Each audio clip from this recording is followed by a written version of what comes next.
ఇప్పుడు యూత్ లో ఒకటి ఏంటంటే ఎక్కువ స్మోక్ చేస్తే ఎక్కువ డ్రింక్ చేస్తే వాళ్ళే రియల్ హీరోస్ లాగా ఫీల్ అవుతున్నారు అన్నట్టు అనిపిస్తుందా యూత్?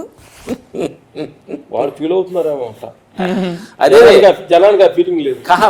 ఒక సిగరెట్ మేము వెళ్ళాము మన ఇక్కడికి వెళ్ళాము, తాజ్ కృష్ణాకి వెళ్ళాము. సిగరెట్ నాట్ అలౌడ్ అని చెప్పి సిగరెట్ ఒక బాక్స్ పెట్టి అక్కడ రూపాయలు పక్కన పెట్టి అలా దొంగతనం వెళ్ళి ఆ బాక్స్ పక్కకెళ్ళి తాగుతున్నాడు మనిషి.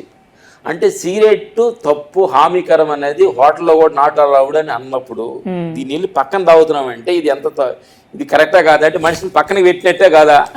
హ్యాపీగా కూర్చొని హ్యాపీగా దరిదాగా కూర్చున్న మనుషులే సిగరెట్ తాగుతున్నా పక్కన అంటే ఒక బస్సులో తాగలేవు అంటే అది మనం అర్థం చేసుకోవాలి. ఇది సైకాలజీగా ఇది అందరికీ ఉపయోగకరంగా కాదు, దేహానికి ఉపయోగకరం కాదు, పక్కలకు ఉపయోగకరంగా కాదు.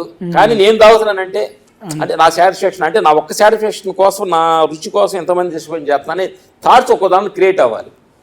ఇట్లా ప్రతిది కూడా యూత్ కూడా అంటే తాగటం తప్పు, తిరగటం తప్పు లేదు. కానీ అనుకున్న లక్ష్యాన్ని ఏదైతే ఒక లక్ష్యం పెట్టుకున్నామంటే ఆ లక్ష్యం చేరాలంటే 100% అప్లోడ్ పెట్టాలనుకో, దానికి 10% పెట్టి నా లక్ష్యం చేరాలని అనుకుంటే ఎట్లా చేస్తాడు?